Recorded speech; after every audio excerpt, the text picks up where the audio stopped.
Dentelle d'ombre, serment de lumière. Je m'appelle Anaïs, je relis des livres anciens dans un atelier qui sent la colle de peau, la cire d'abeille et la patience. J'aime ce métier parce qu'il répare sans effacer, chaque cicatrice du papier raconte quelque chose, et ma main n'a pas la prétention d'écrire à la place. Le matin, j'ouvre les volets sur la cour intérieure, j'écoute le clapot discret de la fontaine, je caresse du regard les peaux étendues qui sèchent comme des voiles.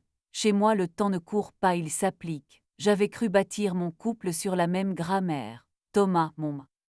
Les premiers soupçons n'ont pas frappé à la porte. Ils ont glissé sous le battant comme la poussière qu'on balait sans y penser. Une odeur d'ambre sucrée sur son col un mardi où il prétendait n'avoir serré la main à personne. Un reçu plié dans sa poche intérieure, la verrière de coupe, une planche gourmande, un jeudi pourtant déclaré réunion tardive, un fil long brun accroché à sa manche. Il a ri en disant que c'était sûrement celui d'une écharpe laissée au vestiaire. J'ai hoché la tête par réflexe. Mon métier m'a appris à Je ne sais pas lequel de nous deux a ouvert la fenêtre en premier. Lui, vers un extérieur où l'air avait l'odeur du frisson, ou moi, vers un intérieur où je respirais de plus en plus bas. Le message est arrivé un samedi sur mon compte professionnel. Tu ne me connais pas, je ne veux pas détruire, seulement cesser de me cacher derrière son dos. Ton mari vient à la verrière le jeudi, je m'appelle Lou. C'était propre, presque poli, pas de menace, pas d'explication, un prénom, un lieu, une fatigue. J'ai failli répondre quelque chose. Le jeudi suivant, j'ai choisi une robe que je ne porte jamais, bleu nuit, avec une encolure qui sait où s'arrêter. J'ai laissé mes cheveux détachés, posé un parfum léger Néroli et pluie et j'ai marché jusqu'à la verrière. La salle était un jardin sous verre où les conversations faisaient des ombres fines. Un duo de jazz installait des notes rondes près du bar. J'ai demandé un Sancerre, je me suis posté à une table qui voyait sans être vue. Thomas est arrivé en retard d'une ponctualité suspecte, chemise blanche, veste grise, ce sérieux qui lui a. Au moment où je me suis demandé si j'allais me lever, un homme a pris la place libre devant moi sans demander, avec cette audace qui ne mord pas. Ne me chassez pas tout de suite, a-t-il dit les mains ouvertes. On m'a posé un lapin et votre solitude était la seule respectueuse. Il s'appelait Maël, restaurateur de tableaux au musée voisin. Son regard n'insistait pas, sa voix savait se tenir au bord. Sa veste sentait la Terry Benson et le pain. Il a remarqué mon carnet, a deviné mon métier en voyant les aiguilles dans mon étui. Je n'ai pas fait de scène. J'ai payé mon verre, j'ai laissé un pourboire, j'ai traversé la salle sans presser le pas. Le barman m'a suivi des yeux, peut-être par intuition, peut-être parce que ma robe bleue nuit aimait la lumière. Dehors, il bruissait une promesse d'orage. Maël m'a rattrapé sur le trottoir, non pour me retenir, mais pour me donner sa carte. Quand on travaille avec des peaux, on a parfois besoin d'un autre cuir que le sien, pour parler ou pour se taire autrement.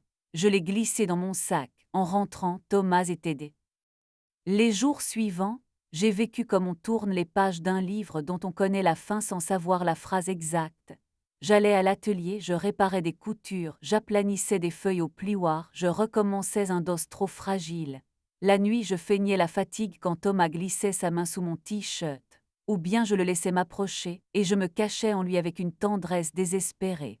Il n'était pas violent, pas méprisant, pas absent même, juste dédoublé. Un soir, j'ai envoyé un message à Maël. Prendre un café sans. Son atelier était une chapelle calme. Des toiles posées sur des chevalets dormaient à moitié réveillés. La poussière faisait un voile d'or. Maël m'a expliqué doucement comment il sent sous ses doigts le moment où une couleur redevient fidèle. Je lui ai confié par bribes la carte postale de ma situation, un mari, une autre, un message qui troue le cuir du quotidien. Il n'a pas jugé. Il a juste posé sur l'établi une main près de la mienne sans la toucher et a dit « On prend toujours trop la faute pour soi. On pourrait parfois garder. » Je n'ai pas couché avec lui. Je n'en avais ni l'envie immédiate, ni le courage. Je lui ai demandé de me sortir marcher. Nous avons longé la sonde en silence, nos mains s'effleurant comme par mégarde, puis se cherchant à découvert. Il m'a raccompagné devant mon immeuble sans demander à monter. J'ai passé la soirée à ranger des rubans, à aligner des outils au cordeau, comme si l'ordre me rendait une peau. Thomas m'a envoyé un message. Je dors chez Paul, projet en feu. J'ai répondu d'accord sans point, puis j'ai dormi collé à moi. Il y a des mondes qui s'écroulent avec fracas, le mien s'est déboîté sur un claquement sec. Lou m'a écrit à nouveau. Je suis désolée. Il dit que ça ne compte pas. Je crois qu'il dit vrai pour lui. J'ai lu et relu cette phrase pour lui. J'ai pensé à moi pour la première fois comme on pense au cœur sous la poitrine et pas seulement comme un organe commun. J'ai décidé de ne plus ramasser ce qui glissait. J'ai proposé à Thomas un dîner à la maison, une nappe blanche, des verres polis. Il est arrivé avec des fleurs, un sourire de fête. Les semaines ensuite ont eu la texture d'un drap propre tendu au soleil. J'ai accepté la thérapie qu'il proposait, j'y suis allée 2 fois, j'ai parlé de loyauté, de désir de cette façon que j'ai quand tout vacille de devenir un terrain neutre. J'ai posé un cadre, plus d'ombre, plus d'excuses floues. Il a tenu 3 semaines. Je le savais avant même que son téléphone ne vibre en cuisine, avant qu'il ne sorte fumer sans jamais fumer d'ordinaire. Je n'ai pas cherché à vérifier. Je lui ai donné sa liberté comme on restitue une pièce ancienne. Avec Maël, je n'ai pas joué à la revanche. Nous avons avancé à voix basse. Il est entré dans mon atelier un matin avec un sac en papier, un croissant encore tiède et un petit pot de confiture d'abricot qu'il avait faite. Il m'a regardé travailler, ses doigts suivant à distance le geste du fil. Il m'a demandé de lui apprendre à plier une feuille de garde sans la casser. Ses mains sur le papier étaient attentives comme des lèvres qui ne veulent pas presser trop tôt. L'après-midi, nous avons partagé un thé sur mon balcon. Une bourrasque à soupe. La première nuit où il est resté, nous avons fermé les volets et laissé la pluie faire le bruit.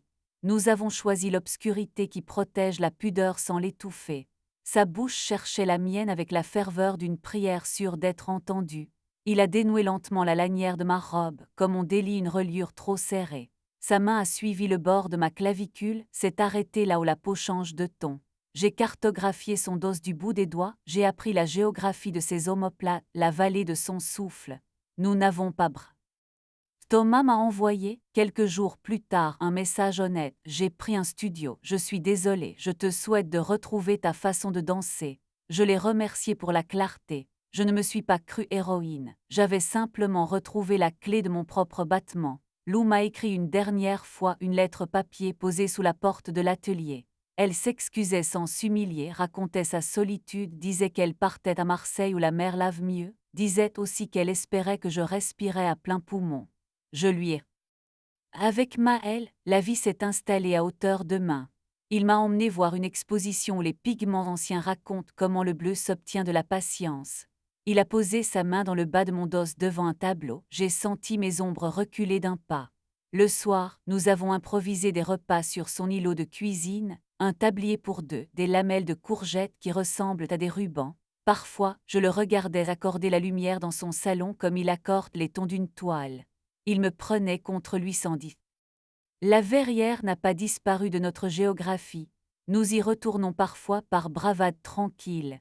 Le barman m'adresse un clin d'œil complice, la musique nous tient chaud au ventre. Nous ne cherchons pas à croiser Thomas ou Lou. On ne visite pas un ancien chantier quand la maison neuve s'ouvre si grand.